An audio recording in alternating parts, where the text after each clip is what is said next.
Bonjour à toutes et à tous. Bonjour à tous. Bienvenue dans ce webinaire organisé par FCN. Nous allons parler aujourd'hui de règlement intérieur et de charte informatique, deux outils qui sont indispensables aux chefs d'entreprise.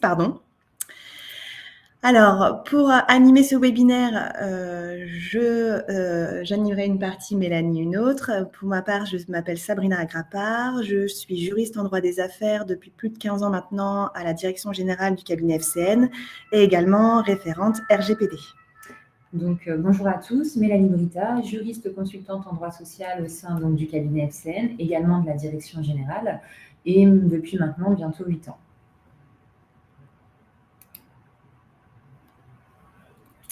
Donc effectivement, on va voir dans un premier temps la partie relative au règlement intérieur en entreprise. Donc petite précision, l'idée c'est effectivement de faire chacune notre présentation. Donc dans un premier temps, le règlement intérieur, ensuite la charte informatique. Et derrière, on laissera un petit temps pour répondre aux éventuelles questions que vous pouvez poser au sein du chat. Donc surtout, n'hésitez pas au fil du webinaire à intégrer vos questions dans ce chat. Et en fin de webinaire, on prendra le temps effectivement de passer sur chaque question et de vous apporter les réponses à vos interrogations. Donc, effectivement, dans un premier temps, on va parler ensemble du règlement intérieur en entreprise et refaire un petit tour, notamment en reprenant ce qu'est un règlement intérieur, ce qu'il doit contenir, ce qu'il peut contenir, qui est obligé de mettre en place un règlement intérieur, qui ne l'est pas. Là où c'est également le gros sujet de ce webinaire, c'est malgré l'absence d'obligation, l'intérêt même de mettre en place ce document au sein de l'entreprise. Une fois qu'on a vu tout ça, c'est également rappelé, c'est un document qui doit respecter certaines modalités. Donc, quelles sont les modalités de mise en place du règlement intérieur? Et enfin, un dernier point, et pas des moindres quand même, pour les entreprises qui sont obligées de le mettre en place, les sanctions en l'absence de mise en place. Donc, parce qu'en fait, on remarque bien souvent que le règlement intérieur, c'est un document qui est finalement pour nous, en tout cas, un outil, un document clé au sein de l'entreprise, mais qui est parfois malheureusement négligé. Négligé dans le sens où les clients obligés de le mettre en place, les entreprises obligées de le mettre en place, mais ne mettent pas forcément ce que doit contenir un règlement intérieur au sein de ce document, soit en insérant des dispositions qui n'ont pas lieu d'y être, soit en oubliant des dispositions qui, quant à elles, sont obligatoirement à intégrer au sein du règlement intérieur. Et surtout, des fois, on oublie de l'adapter finalement aux réels besoins de l'entreprise. Et c'est là, finalement, l'importance même de ce règlement intérieur, c'est qu'on a un socle, on va le voir, mais malgré tout, il nous permet d'adapter surtout à nos besoins, aux besoins de l'employeur, aux difficultés rencontrées dans l'entreprise. Et vraiment, on va voir au fil de ce webinaire que même l'entreprise qui n'est pas obligée de le mettre en place a tout intérêt à s'intéresser à ce document, voire à le mettre en place volontairement. Donc, si on devait définir le règlement intérieur dans l'entreprise, finalement, le règlement intérieur, c'est quoi? C'est un document essentiel qui va permettre d'organiser la vie collective au sein de l'entreprise. Ça va venir définir des règles, notamment en matière de santé, hygiène, sécurité, discipline. Ça va venir préciser certaines obligations des salariés. Et finalement, ça va jouer un rôle crucial dans la gestion des ressources humaines et le bon fonctionnement de l'entreprise. Donc finalement, dans ce document, on va reprendre les droits et obligations des salariés. On va également encadrer ces droits et obligations. C'est bien beau de dire que le salarié a des droits. Malgré tout, il y a tout de même certaines limites qui s'appliquent à ces droits. On va également pouvoir intégrer au sein du règlement intérieur des process qui sont des process internes à l'entreprise. Alors, pour certains process, finalement, ce sera uniquement une manière de formaliser et de poser par écrit ces process pour pouvoir avoir une base. Et pour d'autres process, ils ne pourront être mis en place que si vous les intégrez dans le règlement intérieur, d'où l'importance de ce document. Ça va pouvoir aussi permettre de s'adapter, si on rencontre des problématiques, de voir éventuellement par le biais de ce document comment on peut effectivement améliorer la situation face à ces problématiques et également s'adapter à vos besoins et à votre secteur d'activité, bien entendu. Concernant sa mise en place, on va voir également sa mise en place, les sanctions, et on va faire un tour global donc, de ce document. Donc, premier point qui paraît important, c'est déjà de rappeler effectivement qui est tenu de le mettre en place, qui n'est pas tenu de le mettre en place. Une date est importante et doit être retenue, c'est le 1er janvier 2020. En effet, avant le 1er janvier 2020, le règlement intérieur devait être mis en place dans les entreprises qui employaient habituellement au moins 20 salariés. Depuis le 1er janvier 2020, l'article L1311-2 du Code du travail a été modifié et dorénavant, on vient vous dire que doivent mettre en place un règlement intérieur les entreprises dont l'effectif est d'au moins 50 salariés pendant 12 mois consécutifs. Alors, à savoir qu'on parle de l'effectif Code du travail et non le calcul d'effectif Code de la sécurité sociale. Il y a une importance déjà à ce stade, c'est-à-dire que le seuil d'effectif a été modifié au 1er janvier 2020. Pour autant, avant le 1er janvier 2020, vous aviez des entreprises qui avaient effectivement atteint ce seuil de 20 salariés, mais qui n'avaient pas mis en place de règlement intérieur. Dès lors, ces entreprises ne peuvent pas s'exonérer de cette obligation en considérant que depuis le 1er janvier 2020, le seuil a été rehaussé à 50, qu'ils sont moins de 50 et donc qu'ils n'ont pas à le mettre en place. En effet, si avant le 1er janvier 2020, votre entreprise avait atteint le seuil de 20 salariés, alors à l'époque, c'était beaucoup moins clair, comme vous pouvez le voir, parce que autant aujourd'hui, on nous dit 50 salariés pendant 12 mois consécutifs, autant à l'époque, c'était vraiment la notion dans le texte de employant habituellement 20 salariés. Ça veut tout dire et rien dire. À quel moment on se positionne? Donc finalement, on avait une circulaire DRT qui est ancienne, je crois, de 83, si je ne vous dis pas de bêtises, qui venait préciser que ce seuil, à l'époque de 20 salariés, devait être atteint pendant 6 mois finalement. Donc voilà, les entreprises qui avaient atteint ce seuil pendant 6 mois avant le 1er janvier 2020 auraient dû mettre en place un règlement intérieur et malgré tout, à la date d'aujourd'hui, s'il n'est toujours pas mis en place, pourraient être sanctionnées du fait de ne pas l'avoir mis en place. On reviendra sur les sanctions ultérieurement. Donc voilà, donc depuis le 1er janvier 2020, les choses sont plutôt claires. Dès lors qu'une entreprise a atteint le seuil de au moins 50 salariés pendant 12 mois consécutifs, elle doit mettre en place un règlement intérieur. On parle bien de 12 mois consécutifs, c'est-à-dire que si vous avez atteint 50 salariés pendant 10 mois, mais que le 11e mois, vous repassez en dessous de 50 salariés, dans ce cas-là, on repart à zéro et il faudrait de nouveau atteindre ce seuil pendant 12 mois pour être tenu de le mettre en place.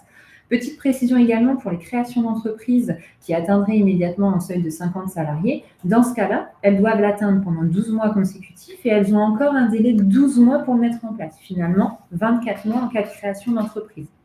Autre précision sur des structures qui seraient plus importantes. Dans le cadre d'une UES, unité économique et sociale, le règlement intérieur doit être mis en place au niveau de l'UES. Et en cas de société avec différents établissements, normalement, le règlement intérieur est mis en place par établissement. Pour autant, s'il s'agit d'établissements qui n'ont pas de particularité propre, il est possible de mettre en place un règlement intérieur unique. Et dans ce cas-là, dans votre préambule de règlement intérieur, vous devez expressément préciser qu'il s'applique à l'ensemble des établissements. Et enfin, dernier point, et qui est mine de rien le point sur lequel on va insister aujourd'hui, c'est que même si vous n'êtes pas tenu d'eux, donc aujourd'hui entreprise de moins de 50 salariés, le règlement intérieur reste un outil indispensable et il est fortement conseillé de le mettre en place au sein de l'entreprise. Donc une fois qu'on a dit ça, on va voir ce qu'est finalement le règlement intérieur. Donc le règlement intérieur, malgré tout, il est essentiel, mais on ne peut pas mettre tout et n'importe quoi au sein de ce document. Ce n'est pas un document fourre-tout. Comme je le disais précédemment, il est souvent négligé parce que parfois on voit que finalement il existe, mais on n'a pas du tout mis au sein de ce document ce qu'il devait contenir. On ne l'a pas finalement utilisé à son juste niveau et on s'est parfois même handicapé car il ne va pas nous permettre de mettre en place certaines choses. Donc, il y a tout d'abord des thèmes qui sont obligatoires. Donc, vous allez retrouver l'hygiène-sécurité, la discipline, les droits de la défense, le harcèlement et les agissements sexistes. L'hygiène et la sécurité, c'est quoi? Ce sont l'ensemble des mesures d'application de la réglementation en matière d'hygiène et de sécurité.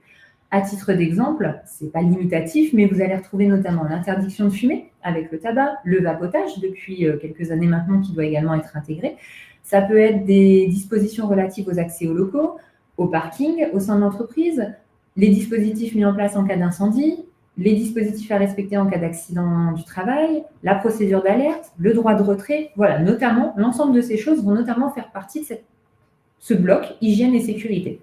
On retrouve ensuite le bloc relatif à la discipline. Donc là, ce sont l'ensemble des règles générales et permanentes qui sont relatives à la discipline et l'échelle des sanctions.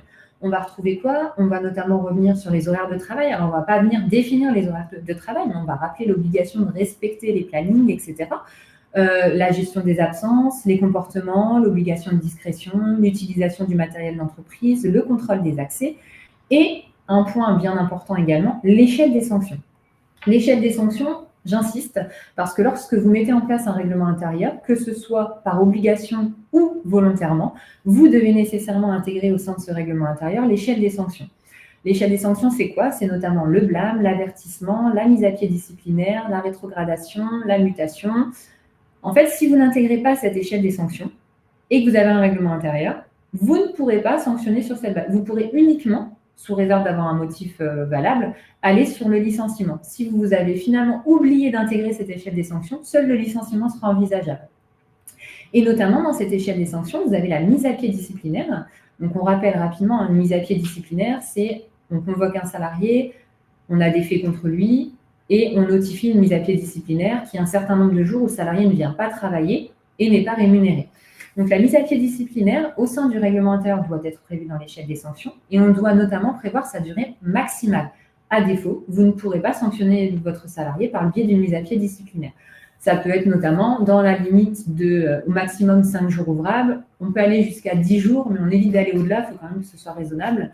Et c'est un maximum. C'est-à-dire que si vous avez mis que vous pouviez aller jusqu'au maximum 5 jours ouvrables, vous pouvez très bien faire une mise à pied de 2 jours. Voilà, ça, c'est des dispositions qui doivent nécessairement être dans le règlement intérieur. Sinon, vous vous bloquez cette porte. C'est-à-dire que si vous l'avez mis en place, mais que ce n'est pas intégré, vous ne pourrez pas faire d'avertissement, de mise à pied. Et si vous n'avez pas mis en place le règlement intérieur alors que vous en êtes tenu, là aussi, finalement, vous ne pourrez pas recourir à ces sanctions. Les droits de la défense. Les droits de la défense, ce sont des dispositions relatives aux droits de la défense des salariés. Donc, finalement, on va reprendre dans cette partie tout ce qui est un petit peu en cas de procédure, l'obligation de convoquer le salarié, ce que doit contenir la convocation, la possibilité de se faire assister, le fait de faire un entretien, de notifier, les délais à respecter, les délais légaux, éventuellement des délais conventionnels s'il y a des délais effectivement fixés au sein de la convention. On n'oublie jamais, il y a la partie légale, mais bien entendu, chaque structure dépend d'une convention collective ou du code du travail parfois. Et si vous avez une convention collective, quand vous vous engagez dans une telle mission de réalisation d'un règlement intérieur, vous allez nécessairement devoir aller consulter votre convention collective pour voir s'il n'y a pas de spécificité. Vous pourriez notamment avoir votre convention collective qui prévoit une durée maximale pour la mise à pied disciplinaire et dans ce cas-là, vous ne pourrez pas aller au-delà au sein de votre règlement intérieur. Dernier point, toute une partie sur le harcèlement et les agissements sexistes. Donc, effectivement, ce sont les dispositions relatives au harcèlement moral, sexuel, agissements sexistes et aux discriminations. C'est notamment l'interdiction d'être discriminant dans le cadre du recrutement. Alors, clairement, dans cette partie, finalement, on va retrouver les articles du Code du travail relatifs au harcèlement moral, harcèlement sexuel, agissements sexistes. Donc là, c'est bien de finir sur ce bloc parce que ce bloc, en fait, c'est important aussi de rappeler que le règlement intérieur, ce n'est pas un document qui est figé dans le temps. C'est un document que vous rédigez à un moment précis. Pour autant, on ne le met pas de côté et on l'oublie. C'est-à-dire que nécessairement, vos besoins vont être amenés à évoluer. Donc, peut-être qu'à un moment donné, il va falloir le modifier, le compléter. Les règles applicables en la matière vont également être amenées à évoluer. Maintenant, notamment en ce qui concerne le harcèlement moral, harcèlement sexuel, les articles ont changé il y a quelques années. Là, ils sont plutôt, ils n'ont pas été modifiés depuis quelques temps. Pour autant, quand il y a une modification des articles, on doit remettre à jour le règlement intérieur. Donc, ce n'est pas un document figé dans le temps. Et malgré tout, il faut bien s'assurer qu'on est en accord avec nos pratiques finalement et avec les dispositions légales. Donc, toujours dans ce sens que le règlement intérieur n'est pas un document figé dans le temps. La dernière modification en date, c'est une modification au 1er septembre 2022 qui venait nous dire qu'au sein des règlements intérieurs devait être intégrée une mention sur l'existence du dispositif de protection des lanceurs d'alerte. Donc, techniquement, si vous avez mis en place un règlement intérieur au sein de votre structure avant le 1er septembre 2022, le 1er septembre 2022, vous auriez dû modifier votre règlement intérieur tout en respectant les modalités qui sont les mêmes que celles de la mise en place d'un règlement intérieur. On le verra juste après. Donc, finalement, c'est quoi cette obligation? Elle est issue de la loi numéro 2016-1691 du 9 décembre 2016. C'est une loi relative à la transparence, à la lutte contre la corruption et à la modernisation de la vie économique. Et là, je ne vais rien vous inventer, je vous reprends la définition du lanceur d'alerte telle qu'elle. C'est donc une personne qui signale ou divulgue sans contrepartie financière et de bonne foi des informations portant sur un crime, un délit, une menace ou un préjudice pour l'intérêt général, une violation ou une tentative de dissimulation d'une violation du droit international ou de l'Union européenne, de la loi ou du règlement. C'est une petite mention. En fait, dans le règlement intérieur, vous devez juste rappeler que ce dispositif existe. Mais en tout cas, à compter du 1er septembre 2022, vos règlements intérieurs doivent avoir été modifiés en conséquence. Une fois qu'on a vu finalement le socle de base du règlement intérieur, on en arrive pour moi à la partie la plus intéressante. Non loin de là l'idée de dire que la première partie ne l'est pas, bien au contraire, ce sont finalement les règles générales de la vie collective au sein de l'entreprise. Pour autant, là, c'est la partie qui, pour moi, est intéressante, notamment pour les structures qui n'ont pas obligation de le mettre en place, alors même pour celles qui sont obligées de le mettre en place, hein, mais qui a tout intérêt, c'est-à-dire de se dire, bah ok, ce règlement intérieur, effectivement, je rencontre des problèmes au sein de mon entreprise, je veux mettre en place des choses, et si je n'ai pas ce règlement intérieur, je ne pourrai pas le faire. Donc, je réfléchis à la rédaction de ce document et à le mettre en place au sein de ma structure pour pouvoir me permettre de mettre certaines choses en place et pour que les choses soient claires pour l'ensemble du personnel. Donc, c'est effectivement la possibilité d'intégrer dans le règlement intérieur certaines mentions, certains dispositifs qui sont facultatifs. Pour autant, ils doivent être en accord avec ce que peut contenir un règlement intérieur. Alors, l'avantage de travailler en cabinet comptable, c'est qu'effectivement, on travaille avec des clients divers et variés qui viennent de secteurs d'activité divers et variés, et donc des demandes également diverses et variées. Ce qui nous permet effectivement d'avoir quand même vu un panel de demandes particulières à chaque activité, et ce qui m'a permis de dégager finalement, moi en tout cas, 4 blocs, qui sont notamment la possibilité d'intégrer des clauses relatives au contrôle des salariés, à la santé et à l'aptitude, au numérique et à l'apparence. Pour reprendre un petit peu chaque point, le contrôle des salariés. Donc, le règlement intérieur va notamment vous permettre de mettre en place des dispositifs de géolocalisation, vidéosurveillance, pointeuse, badges. Donc, à savoir que ces 4 dispositifs, effectivement, peuvent être mis en place, mais doivent également respecter des règles applicables en matière de RGPD, donc notre fameux règlement général de protection des données, dont Sabrina vous parlera également. Et effectivement, donc, c'est un tas d'informations finalement que vous devez communiquer aux salariés et qui vont vous permettre de justifier l'application de ces dispositifs. Donc, en termes de RGPD, dès lors que vous mettez en place ces dispositifs et que vous les intégrez dans votre règlement intérieur, vous allez devoir indiquer l'objet du traitement des données, les données qui vont être collectées, la durée de conservation de ces données, les personnes concernées par ces données, les destinataires des données, qui va pouvoir consulter ces données, et le droit des personnes quant au traitement de ces données. Ce sont des informations qui sont obligatoires. Si vous mettez en place l'un de ces dispositifs sans avoir préalablement informé l'ensemble du personnel de ces différentes notions, dans ce cas-là, votre dispositif est inapplicable. Donc, ça a clairement tout un intérêt, là encore, de mettre en place ce règlement intérieur lorsque vous avez tel dispositif à mettre en place. Pour la vidéosurveillance, petite précision, il y aura juste une formalité si votre vidéosurveillance est amenée à filmer des lieux qui sont ouverts au public. Dans ce cas-là, effectivement, il y a un formulaire qui est à remplir, une demande auprès du préfet du département, qui peut être un formulaire rempli directement en ligne. Mais voilà, il y a pas mal de petites choses à savoir, mais c'est effectivement là une possibilité d'intégrer ces dispositifs dans le règlement intérieur. Concernant les durées de conservation, vous verrez, vous pouvez notamment aller sur la CNIL qui vous donne pas mal d'éléments et qui vous donne notamment des durées qu'il préconise de respecter. Autre chose, vous pouvez intégrer également dans votre règlement intérieur une partie relative aux tests d'alcoolémie et dépistage de produits stupéfiants. On ne peut pas soumettre n'importe quel salarié à ce genre de test. C'est forcément des salariés qui sont sur des travaux dangereux, type quelqu'un qui conduit un véhicule, un chauffeur, un cuisinier qui va manier des couteaux, dans le bâtiment, quelqu'un qui va travailler en hauteur. Et effectivement, vous apercevrez que le matin, il arrive, il titube un peu, il a une haleine un petit peu, voilà. Effectivement, grâce au règlement intérieur, vous pouvez prévoir ces dispositifs et dans ce cas-là, vous pouvez les mettre en œuvre. Avec des mentions, il faut toujours prévoir la possibilité pour le salarié de se faire assister, la possibilité de demander une contre-expertise, mais ça peut être mis en place. Les fouilles également, c'est si… alors, on ne va pas fouiller le personnel comme ça parce qu'on a décidé de se lever ce matin et qu'on voulait fouiller tout le monde, bien entendu. Mais si des objets, effectivement, ont disparu au sein de l'entreprise, vous pouvez mettre en œuvre des fouilles si c'est prévu par votre règlement intérieur. Et là aussi, attention, il faut toujours être précis. Si notamment vous avez un parking privé et que vous voulez vous laisser la possibilité, en cas de disparition d'objets ou de documents, de fouiller les véhicules des salariés sur le parking privé de l'entreprise, il faut également le prévoir dans le règlement intérieur.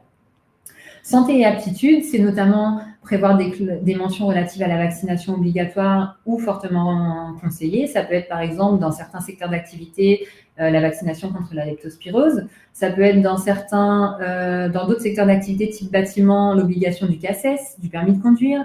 Rappeler en termes de permis de conduire l'obligation d'informer si la situation change en cas de suspension, annulation du permis de conduire, l'obligation de tenir le véhicule dans un état de propreté, en cas d'infraction au code de la route, que c'est à la charge du salarié, non plus de l'employeur comme à l'époque, de prendre en charge l'amende. Donc voilà. L'interdiction du téléphone portable, notamment pour ceux qui sont sur de la conduite, de la production, L'aptitude à la conduite qui concerne tous les secteurs d'activité avec le taxi, les VSL, les ambulances, où ils sont obligés effectivement tous les 5 ans de faire une visite médicale afin d'obtenir l'aptitude à la conduite et à partir de 60 ans tous les 2 ans. La radioprotection, les substances dangereuses, l'existence de vestiaires, l'utilisation, la sécurisation, les équipements de protection individuelle, voilà, l'ensemble de ces éléments. Le numérique, c'est l'utilisation des outils numériques et des réseaux sociaux. Je ne vais pas aller plus loin sur ce point, ça peut être dans le règlement intérieur, mais effectivement, quand on veut vraiment s'attarder sur ce point, ça peut faire l'objet d'une charte informatique, ce que vous évoquera Sabrina juste après. L'apparence, c'est la possibilité de prévoir une tenue vestimentaire adaptée au milieu professionnel, les ambulanciers par exemple, ou dans certains secteurs d'activité, de la vente, des choses comme ça. Et le principe de neutralité. Le principe de neutralité, il ne peut pas être intégré dans tous les règlements intérieurs, il ne peut pas concerner l'ensemble des salariés.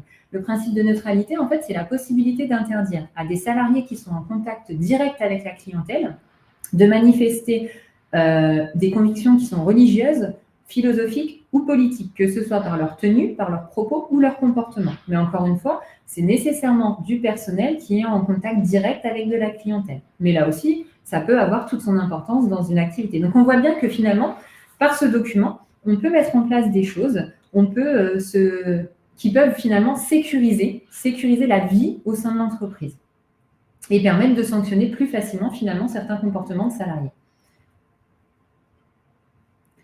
Donc ensuite, une fois qu'on a vu ce que devait contenir ce document, ce qu'il pouvait contenir, son utilité, comment on le met en place? L'étape numéro 1, c'est bien entendu se poser, de réfléchir, quels sont mes besoins, quelles sont les problématiques rencontrées, qu'est-ce que je peux mettre en place par le biais de ce document pour finalement réduire ces problématiques. Donc, c'est travailler sur la rédaction du projet de règlement interne, tout en bien entendu conservant ce socle obligatoire.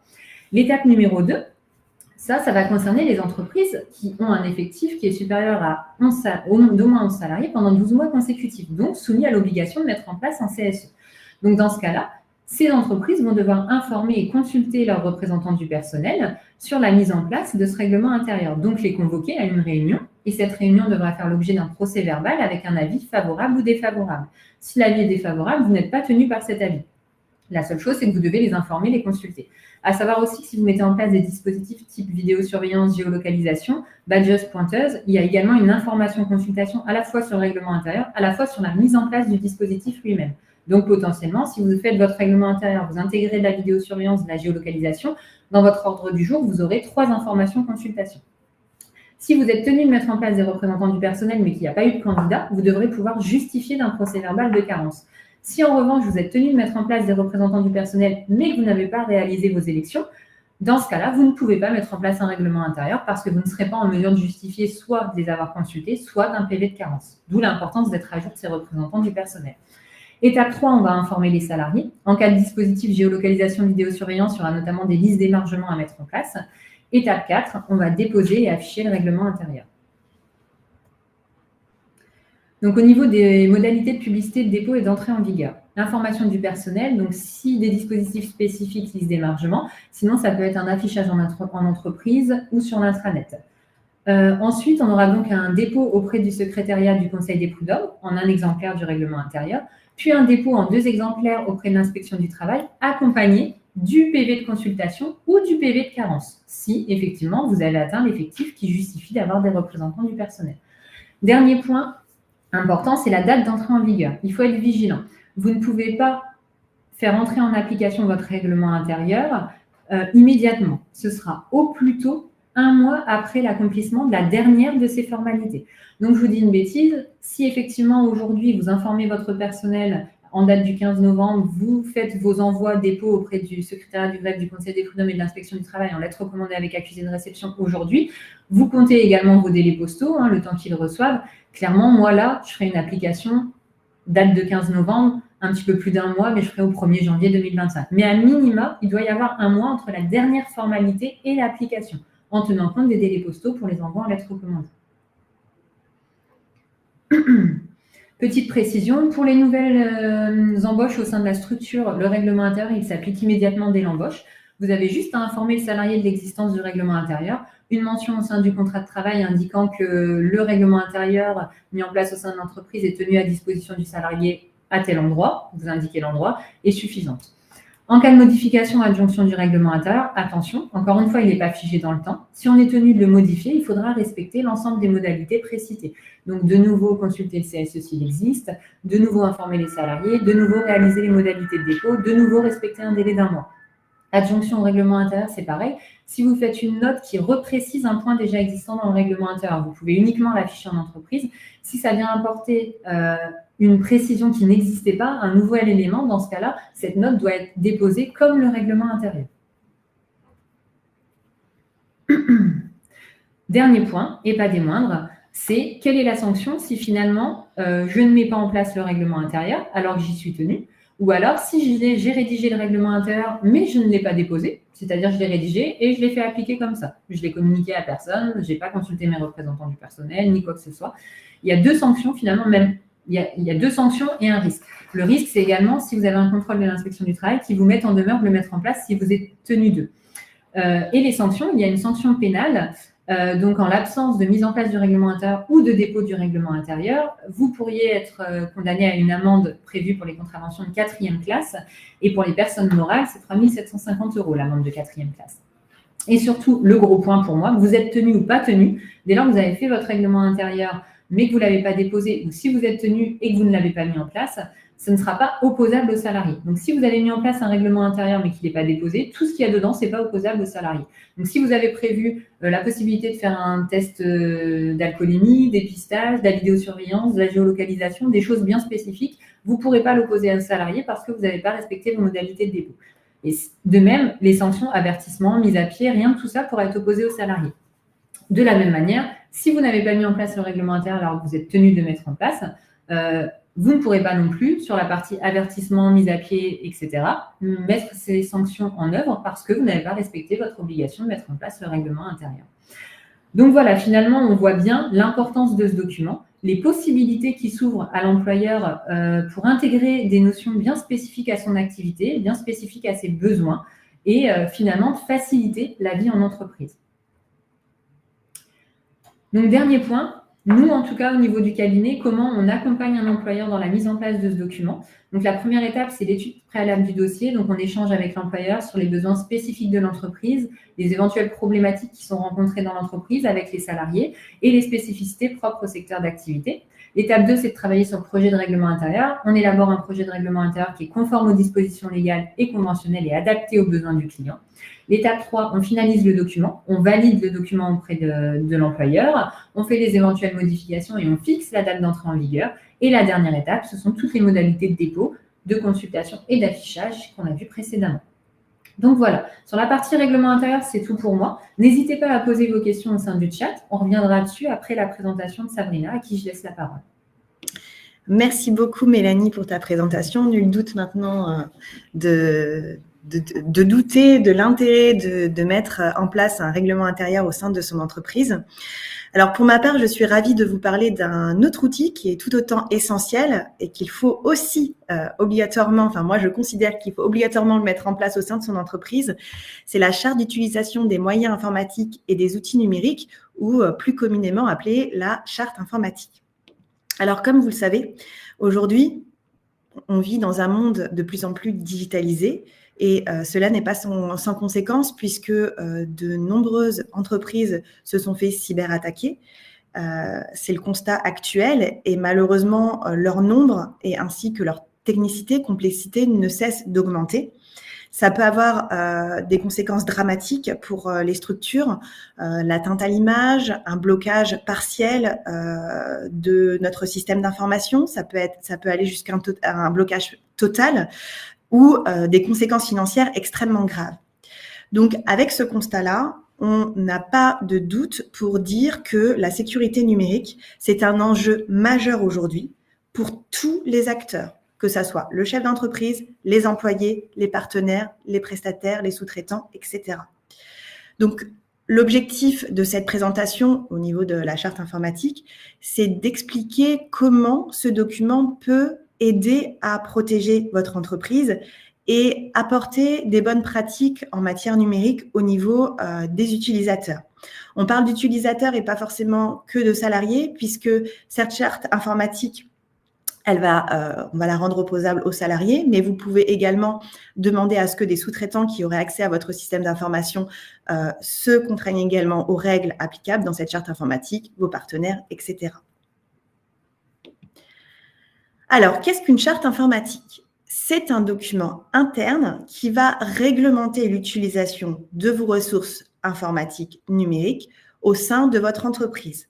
À l'intérieur de ce document, vous allez définir les droits des utilisateurs, mais également leurs obligations, de la manière dont ils doivent utiliser vos ressources. Et puis, bien évidemment, on va faire référence aux règles actuelles en vigueur qui seront en lien avec la charte informatique. On va parler de règlement général sur la protection des données, de loi informatique et liberté, de droit social. Voilà, tout ce qui tournera autour de la charte informatique, on va l'inclure dans ce document. Qu'est-ce qu'on va trouver à l'intérieur ?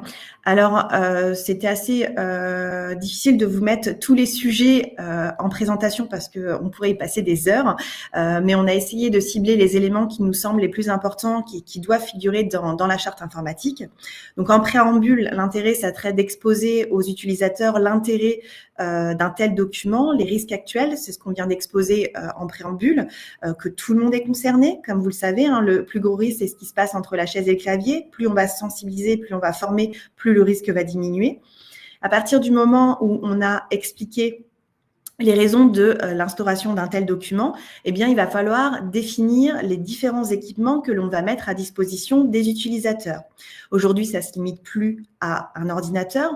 On va avoir des téléphones portables professionnels, des tablettes, énormément de matériel informatique qu'on mettra à disposition des salariés en fonction de leur activité. Et donc, il faut impérativement les définir et expliquer la manière dont on souhaite que ce matériel soit utilisé. On va pouvoir également indiquer dans cette charte informatique la manière dont on souhaite que les utilisateurs puissent utiliser Internet.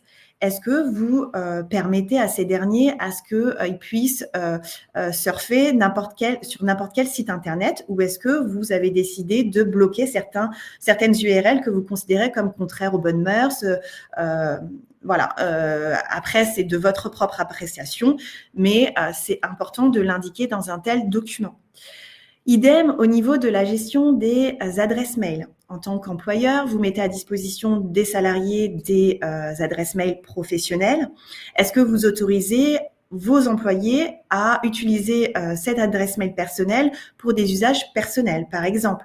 Surtout au vu du risque que l'on a aujourd'hui au niveau des cyberattaques. C'est vrai que l'ANSSI déconseille fortement de utiliser ces usages pro pour des usages personnels. Est-ce que vous, en tant que chef d'entreprise, vous le permettez ? Est-ce que, en cas de absence d'un salarié, quelles sont les procédures que vous avez prévues pour avoir accès potentiellement à l'adresse mail de votre salarié pour permettre la continuité de l'activité alors que vous avez besoin de récupérer certains mails importants pour continuer à travailler sur certains dossiers. Tout cela, bien évidemment, ça peut être prévu dans la charte informatique tant que la procédure est bien décrite. On n'aura normalement pas de souci. On va parler également de confidentialité, de protection des informations sensibles. Pourquoi il est très important de parler de ce sujet-là dans la charte informatique ? C'est simplement pour rappeler les règles applicables en matière de RGPD aux salariés, de les informer qu'on ne peut pas faire n'importe quoi avec des données personnelles.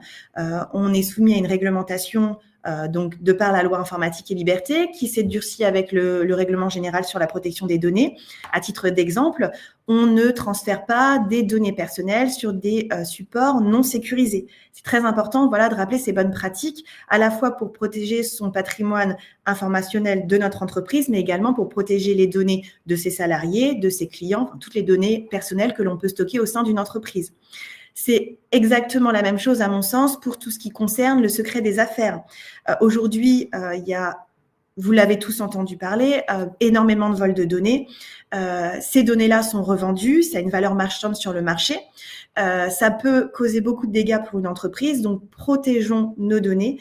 Et pour cela, il faut former et sensibiliser les utilisateurs afin d'éviter que des mauvaises manipulations puissent être réalisées. Bien évidemment, on va parler de sécurité.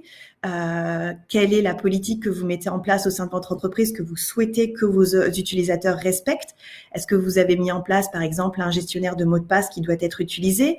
Ou est-ce que vous avez défini votre politique de gestion de mots de passe, de création de mots de passe avec un nombre de caractères minimal exigé en suivant les recommandations de l'ANSSI? Pourquoi pas? Au contraire, c'est une très bonne pratique. Toutes ces informations-là doivent être expliquées dans cette charte afin de contraindre l'utilisateur à bien respecter les règles de sécurité informatique. On va également parler de logiciels et licences. Est-ce que vous autorisez que vos salariés puissent télécharger sans votre accord préalable ou sans l'accord du service informatique, si vous en disposez un, d'un logiciel, alors que ça peut être... il peut y avoir des conséquences derrière cela. Un téléchargement, c'est pas neutre. Donc, est-ce que vous l'autorisez ou est-ce que vous ne l'autorisez pas? Et puis, un sujet d'actualité, l'intelligence artificielle générative. Pour moi, c'est une partie très importante qu'il faut penser aujourd'hui à intégrer au sein de sa charte. Comme l'expliquait Mélanie au niveau de son règlement intérieur, la charte informatique, c'est exactement la même chose. Vous la mettez, vous la créez à un instant T. Celle-ci doit être mise à jour régulièrement parce qu'il y a des sujets d'actualité qui n'existaient pas l'année précédente, qu'il faut intégrer. Il y a aussi des bonnes pratiques que vous mettez en place au sein de votre entreprise que vous n'avez pas forcément pensé l'année précédente. Donc, ce document, c'est un document vivant qu'il faut impérativement mettre à jour. La bonne pratique, ça serait de le faire une fois par an, de redescendre sa lecture complètement et puis de réadapter aux besoins. Et donc, ça, c'est des questions que nous ont posées nos clients. Intégrer l'IA dans la charte informatique, pour moi, c'est une très bonne pratique et c'est indispensable au vu de ce qui se passe actuellement. Arrêtons-nous 5 minutes sur ce sujet parce que cette charte, il faut prévoir à l'intérieur de celle-ci, est-ce que vous interdisez totalement l'utilisation de l'IAG, l'IAG, intelligence artificielle générative.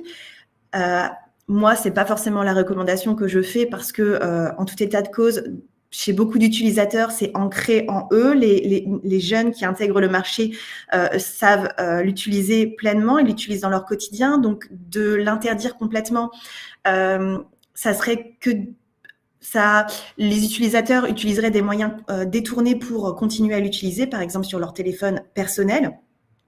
Il vaut mieux autoriser et encadrer son utilisation puisque ça fera partie intégrante de nos métiers si ce n'est pas déjà le cas. Donc, s'agissant de l'intelligence artificielle générative, à savoir que derrière tout ça, il n'y a vraiment pas d'intelligence, c'est simplement des algorithmes, une masse de données considérable qui est absorbée par un outil qui va, à partir du moment où on réalise une instruction générative, donc moi, je souhaite poser une question, par exemple, à l'IA, je rédige un prompt et à la sortie, l'IA va être capable de me donner une réponse. Mais comme je viens de l'expliquer, cette IA a absorbé une masse de données inconsidérable, eh bien, elle a absorbé de très bonnes données et de très mauvaises. Elle ne fait pas le tri à l'intérieur. Donc, la réponse qui a été apportée, qui m'a été apportée à moi, eh bien, elle peut être bonne, comme elle peut être mauvaise. Ce n'est pas forcément la réponse la plus juste qui va être transmise, c'est la réponse la plus probable. On est sur de l'algorithme. Donc, il est très important, quand on utilise l'IA, il est très important d'expliquer aux salariés que notre prise de décision humaine ne doit jamais être remplacée par l'IA. C'est extrêmement important. Donc, il faut être très attentif aux erreurs potentielles, aux biais, aux hallucinations que peut faire l'IA. Il faut absolument examiner soigneusement les informations qui sont générées par l'IA et valider l'exactitude avant de partager toutes ces informations, que ça soit en interne ou en externe. Ce qui est compliqué avec l'IA, c'est que quand on a des utilisateurs qui sont dessus, ils ont vraiment l'impression que la réponse, elle est bonne, vu comment c'est construit, vu la réponse, comment elle peut être justifiée, apportée. Ça peut être complètement faux. On cite toujours l'exemple d'un avocat américain qui a rédigé ses conclusions sur la base d'une intelligence artificielle générative et l'IA a transmis des cas de jurisprudence qui étaient complètement erronés. Cet avocat s'est fait radier de l'ordre du barreau de New York parce qu'il n'avait pas vérifié les sources de ces informations qui étaient créé de toutes pièces. Là, par exemple, on a généré une image de l'IA. Ça représente clairement ce que je suis en train de dire. Je l'avais pas vu de prime abord, mais j'avais conscience que l'IA ne savait pas bien reproduire des mains des mains d'un être humain. Et comme vous pouvez le voir, ce monsieur a 6 doigts. Alors je me suis dit, je le laissais juste pour montrer un peu. Ça se produit sur des images, mais c'est exactement la même chose quand on rédige un prompt et qu'on attend une réponse de la part de cette intelligence artificielle. Il n'y a pas de magie derrière, il n'y a pas d'intelligence derrière, ce sont simplement des mathématiques et il faut prévenir les salariés. Oui, ça peut faire gagner du temps. Nos process peuvent s'accélérer grâce à l'intégration de l'IA dans nos métiers, mais pour autant, une vigilance accrue puisque ce n'est pas une science exacte. Donc, au niveau de la confidentialité des données, c'est exactement la même chose. La plupart des outils que l'on utilise aujourd'hui, au niveau de l'intelligence artificielle générative, ne respectent pas le règlement général sur la protection des données. Et si vous introduisez à l'intérieur de cette IA des données à caractère personnel, par exemple, je souhaite répondre à un mail à mon client qui s'appelle Monsieur Untel, eh bien, ces données-là peuvent être récupérées par l'IA, réutilisées pour leur entraînement, revendues, que sais-je. Donc, impérativement, on ne transmet aucune donnée personnelle dans des IAG et protégeons aussi notre patrimoine de notre entreprise. Aucune donnée soumise au secret des affaires, au secret professionnel, peu importe l'activité que vous exercez, mais extrêmement vigilant sur ce point. Il y a également une problématique en termes de propriété intellectuelle lorsqu'on utilise les intelligences artificielles génératives. Comme on l'a expliqué, ces IA absorbent énormément de données et ne font absolument pas le tri de ce qu'elles absorbent. Et parfois, elles absorbent des choses qu'elles n'ont pas le droit, qui sont soumises à une propriété intellectuelle, qui ne sont pas libres de droit.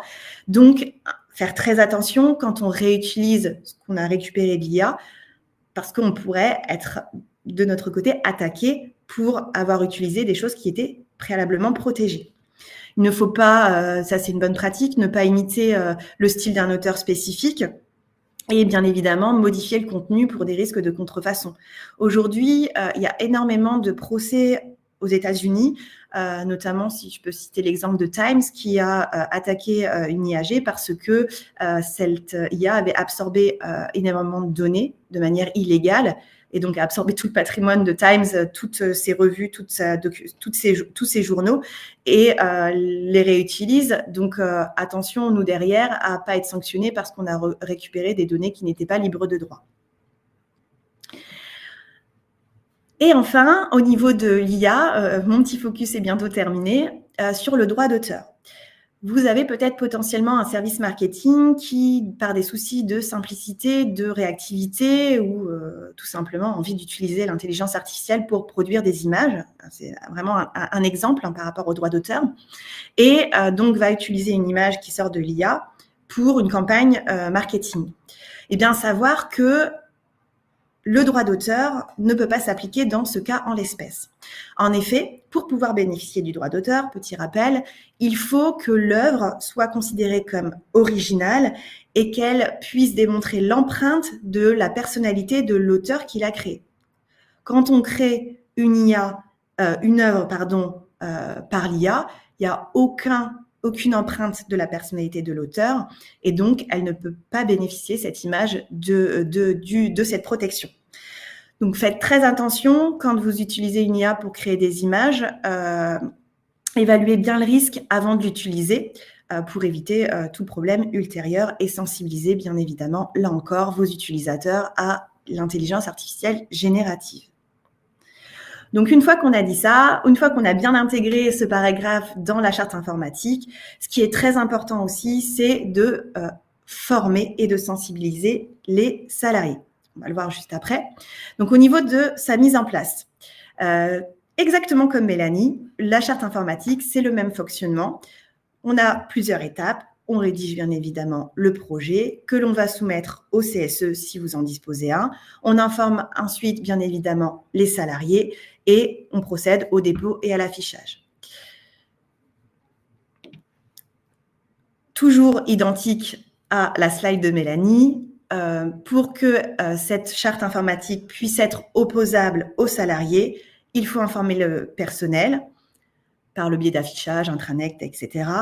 On dépose auprès du greffe du Conseil des prud'hommes et puis on dépose également en double exemplaire à l'inspection du travail, accompagné de l'avis du CSE ou du procès-verbal de carence, le cas échéant. Là encore, on a toujours le délai qu'il faut bien prendre en compte. La charte ne peut rentrer en vigueur au plus tôt 1 mois après l'accomplissement de la dernière des formalités que l'on a citées. Alors, qu'est-ce que ça peut procurer, cette charte, à l'entreprise? Donc ça, oui, c'est comment... hop, j'ai un petit décalage, excusez-moi, dans la slide. Quel bénéfice ça peut apporter? Eh bien déjà, ça va vous permettre d'augmenter la sécurité informatique que vous allez pouvoir mettre en place au sein de votre entreprise. Il ne suffit pas, par contre, de mettre simplement une charte et de la rendre opposable aux salariés. Dans la pratique et dans le retour d'expérience qu'on a pu avoir, ce qui est très important, c'est...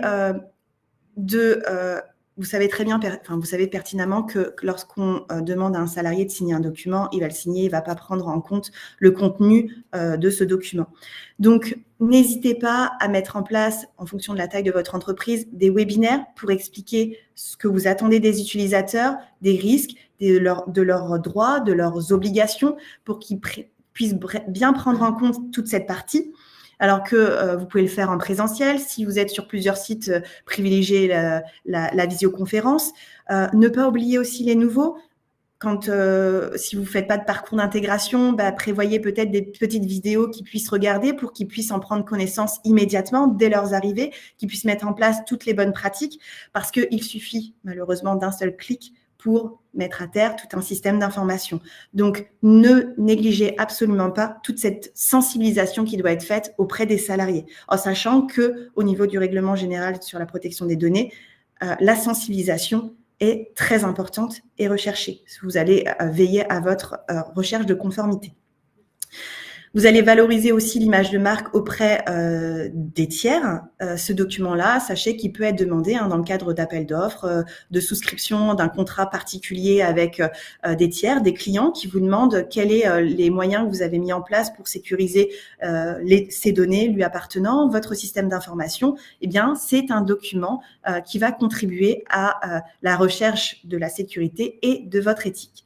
Et bien évidemment, ça va préserver les litiges, une fois qu'on est formé et sensibilisé, qu'on a connaissance des risques, parce que dans la charte informatique, on va aussi expliquer les sanctions qui sont applicables en cas de non-respect des règles qui ont été dictées, eh bien, on réfléchit à 2 fois, je pense, pour réaliser une tâche qu'on sait contraire à cette présente charte. Et puis, bien évidemment, ça peut être un outil qui peut aider à justifier, à apporter la preuve d'un comportement inapproprié d'un utilisateur. Je pense par exemple aux logs qu'on peut aller rechercher, qu'on informe dans la charte informatique que les logs sont conservés tant de mois pour aller rechercher par exemple un comportement inapproprié de la part d'un salarié. Donc voilà, c'est un document qui peut aider au quotidien et qu'il ne faut absolument pas négliger. Donc, comment on accompagne nos clients sur la mise en place de cette charte informatique? Eh bien, à savoir que c'est exactement, là encore, le même process que Mélanie. On échange avec le dirigeant puisqu'on a besoin de connaître ses besoins spécifiques de l'entreprise, de ses problématiques qu'il peut rencontrer et son secteur d'activité, bien évidemment, qui n'est pas négligé. Ça nous permet ensuite d'élaborer une charte sur mesure, conforme à la réglementation en vigueur. Celle-ci, le projet est validé avec le client, elle est modifiée si on a besoin de discuter sur certains sujets, si on a besoin de refixer certaines règles, et puis elle est présentée au CSE et toutes les dispositions qu'on a expliquées précédemment sur le dépôt et l'affichage doivent être respectées. Oups, excusez-moi. Alors, en conclusion, on peut considérer que la charte informatique, c'est un élément essentiel aujourd'hui qui permet de préserver la sécurité de votre système d'information et d'apporter la preuve d'une recherche de conformité au niveau de la protection des données. Donc, n'hésitez plus à vous engager dans une démarche proactive pour protéger votre entreprise. Donc, effectivement, pour rebondir sur la conclusion de Sabrina, Aujourd'hui, vous êtes peut-être une entreprise qui a déjà mis en place un règlement intérieur, mais peut-être il y a eu quelques données, enfin une petite mention d'intégrer sur la gestion du numérique au sein de votre entreprise, mais sans aller plus loin. Donc effectivement, ça peut être le moment de songer à mettre en place une charte informatique. Et donc ce document, quand il existe déjà un règlement intérieur au sein de votre structure, vous allez l'annexer à votre règlement intérieur. Et donc c'est pour ça que Sabrina vous l'a rappelé, vous respectez là encore l'ensemble des modalités propres au règlement intérieur en termes de mise en place, donc dépôt, affichage, consultation, CSE. Et vous pouvez, parce que je crois que du coup tu ne l'as pas dit, mais on en a parlé tout à l'heure, nous ensemble, vous pouvez bien entendu ne pas avoir de règlement intérieur, donc petite structure, moins de 50, si vous n'avez pas l'obligation de, et malgré tout, considérer que vous avez un gros besoin en matière de gérer effectivement toute l'utilisation du numérique. Et donc, dans ce cas-là, vous pouvez, même en l'absence de règlement intérieur, mettre en place cette charte informatique tout en respectant les modalités de dépôt. Elle ne sera pas annexée au règlement intérieur, vous n'en avez pas, mais elle sera à elle seule, finalement, un document existant au sein de votre structure. Donc voilà, on a 2 questions pour le moment, effectivement, en attente, qui concernent notamment le règlement intérieur, auquel, du coup, je vais vous apporter les réponses. Donc, un règlement intérieur avec des dispositions caduques, type horaire de travail non modifié, est-il toujours applicable ou ce sont seulement les articles concernés qui ne sont plus applicables? Si un salarié ne respecte pas les horaires de travail collectifs, mais que ces horaires n'ont pas été modifiés dans le règlement intérieur, l'employeur peut-il le sanctionner? Gros point de vigilance. Tout à l'heure, effectivement, je disais que le règlement intérieur n'est pas un document fourre-tout et on ne peut pas y mettre tout et n'importe quoi. Quand je dis qu'on peut rappeler des dispositions, des mentions relatives aux horaires de travail, c'est d'ordre général, c'est-à-dire de rappeler que le salarié doit respecter les horaires de travail mis en place au sein de l'entreprise, qu'il doit être éventuellement en tenue de travail à son poste au début de la journée et à la fin de la journée. Voilà, c'est des règles d'ordre général. On ne va pas venir mettre dans le règlement intérieur les horaires de l'entreprise, de telle heure à telle heure, de telle heure à telle heure. Effectivement, parce que là, vous allez finalement vous tirer une balle dans le pied en indiquant des choses qui vont nécessairement, comme vous le dites, être amenées à évoluer dans le temps. Donc, on reste vraiment d'ordre général et on ne va pas mettre des choses qui, effectivement, vont vous handicaper dans le temps. Je vais faire un parallèle, vous allez comprendre tout de suite. Quand vous faites un contrat de travail à votre salarié, de la même manière, je dis toujours, le contrat de travail, il y a des choses obligatoires à intégrer, mais là encore, vous n'allez pas intégrer des choses qui vont vous handicaper. C'est-à-dire que quand vous faites un contrat aujourd'hui pour un salarié 35 heures, il n'y a pas d'obligation d'intégrer ces horaires de travail. Si vous décidez de les intégrer, vous vous tirez une balle dans le pied parce que si demain vous décidez de changer ces horaires, vous devrez faire un avenant à son contrat de travail. Les majorations d'heures supplémentaires, le taux de majoration, il existe. Il y a les dispositions légales, il y a les dispositions conventionnelles. Vous n'allez pas contractualiser le taux de majoration des heures supplémentaires. Vous allez indiquer uniquement que le salarié peut être amené à réaliser des heures supplémentaires. Si vous contractualisez le taux et que vous ne le mettez pas en plus à titre informatif à la date de signature du contrat, là encore, vous vous tirez une balle dans le pied. Si ces taux sont amenés à évoluer, vous devrez faire un avenant. Donc, le même parallèle, finalement, contrat-règlement intérieur. On n'intègre pas non plus dans le règlement intérieur des choses qui vont être amenées à être modifiées. On est sur des règles d'ordre général. Donc, pour les horaires de travail, on n'indique pas à proprement parler les horaires de travail. Deuxième question. J'en profite, Mélanie, pour mettre 2 questions de sondage pour savoir si les personnes ont mis en place un règlement intérieur au sein de leur entreprise. Je te laisse poursuivre. Pas de souci, merci. Et du coup, deuxième question, nous sommes une petite entreprise de moins de 10 salariés, nous n'avons pas donc de CSE, effectivement, pas d'obligation. Si nous voulons mettre en place un règlement intérieur, doit-on aussi le déposer auprès du greffe et à l'inspection du travail? Tout à fait. Si vous décidez de mettre en place volontairement un règlement intérieur, et donc effectivement vous n'avez pas de CSE, dès lors qu'il n'y a pas de CSE, vous n'avez pas de raison de le consulter, bien entendu. Donc dès lors, vous allez préparer votre projet de règlement intérieur, vous allez informer vos salariés en l'affichant en entreprise, sur votre intranet si intranet il y a. Et effectivement, derrière, vous allez le déposer auprès du secrétariat du greffe du Conseil des prud'hommes en un exemplaire et auprès de l'inspection du travail en 2 exemplaires. Et là, il n'y a pas la notion de PV parce que vous n'avez pas de représentant du personnel et que vous n'avez pas lieu de les mettre en place. Donc, aucune obligation de justifier de quoi que ce soit. Et il entrera en vigueur au plus tôt 1 mois après la dernière formalité. Nous ne pouvons pas sanctionner un salarié en faisant un rappel au règlement intérieur pour le respect des horaires. Effectivement, si vous avez un salarié, malgré tout, qui ne respecte pas ses horaires de travail, alors les horaires qui, eux, ont été mis en place au sein de l'entreprise, pas forcément dans le règlement intérieur, vous pourrez bien entendu lui rappeler qu'il est tenu de respecter les horaires de travail qui sont affichés en entreprise Et cela notamment conformément aux dispositions du règlement intérieur qui, lui, d'ordre général, rappelle que le salarié est tenu de respecter les horaires de travail. Si, sur le principe, vous pouvez effectivement, au même titre que dans le règlement intérieur, on va venir rappeler qu'en cas d'absence, le salarié est tenu de justifier de son absence dans un délai de 3 jours ou 48 heures et d'en informer son employeur dans les meilleurs délais. Ces choses-là, on va également venir les rappeler. On les remet souvent d'ailleurs dans le contrat de travail également. Il y a des choses qu'on va retrouver dans les 2 documents. Et effectivement, vous pourrez dire que c'était dans son contrat, on lui rappelle bien, et que c'est également repris dans le règlement intérieur. Bien entendu, vous pourrez également citer ce règlement intérieur, on est d'accord. Comme je le disais, le règlement intérieur, il va permettre de mettre en place des process que vous ne pourrez pas utiliser s'ils n'existent pas, type test d'alcoolémie, dépistage de produits stupéfiants et d'autres choses spécifiques. Par contre, finalement, tout ce qui est non-respect des horaires de travail, non-respect des délais pour justifier de son absence, c'est des choses, ça existe déjà. Par contre, c'est toujours bien de reformaliser et de dire, vous le savez, on vous l'a dit, c'est la loi, dans votre contrat c'est indiqué et c'est repris dans le règlement intérieur. Donc, vous pourrez effectivement faire des références au règlement intérieur malgré tout.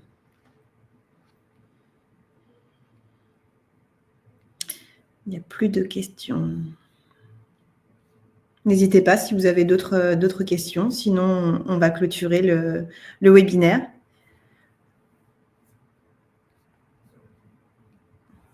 On est pile poil dans les temps, c'est parfait. Ah. Est-il judicieux lors d'une embauche de faire signer le règlement intérieur? Non, c'est pas nécessaire. Enfin, vous pourriez, mais c'est plutôt vous rajouter, j'ai envie de dire, une obligation.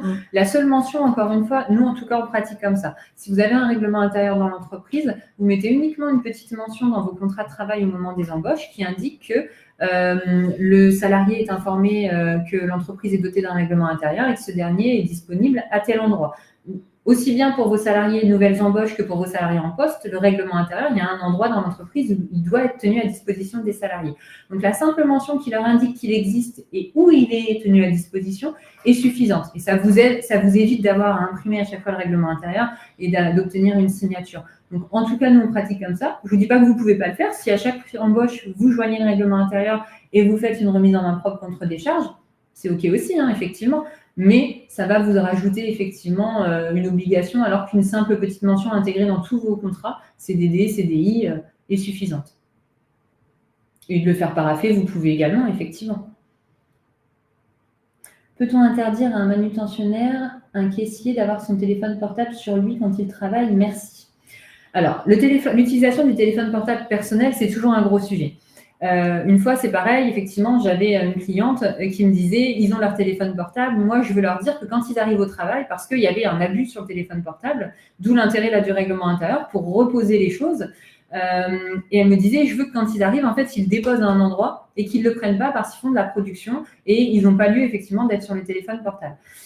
J'avais quand même mis des limites à ça, c'est-à-dire que, je suis tout à fait d'accord avec vous, un salarié sur son poste de travail, et notamment si il doit rester concentré et qu'il y a une production qui doit se poursuivre, bien entendu, il n'a pas lieu d'utiliser son téléphone personnel. Pour autant, on reste tous des êtres humains, et j'ai tendance à dire que malgré tout, si vous dites à votre salarié qu'il doit déposer son téléphone portable personnel à un endroit quand il travaille, à mon sens, vous devez lui permettre de communiquer à ses proches un éventuel numéro de l'entreprise qui peut être joignable en cas d'urgence. Dans le sens où, encore une fois, on reste tous des êtres humains, vous êtes au travail, il arrive quelque chose à l'un de vos proches, vous devez pouvoir être contacté malgré tout.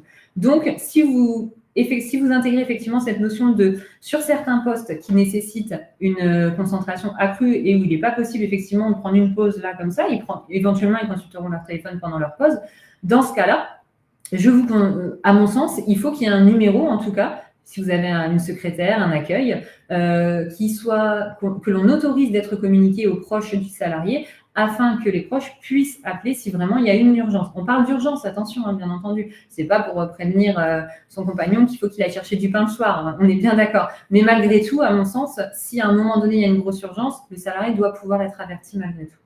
Donc, vigilance dans la rédaction, encore une fois, à adapter. Le règlement intérieur pour les intérimaires, quelles obligations?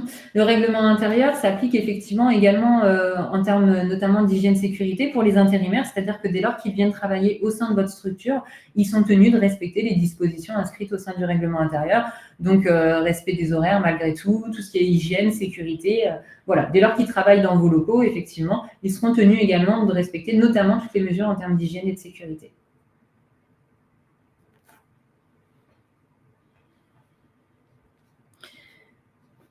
Bien, merci beaucoup pour votre présence. On va clôturer le webinaire. N'hésitez pas si vous souhaitez nous recontacter ultérieurement ou si vous avez des questions. On vous souhaite une très belle journée. À bientôt. Bonne journée à tous. Au revoir.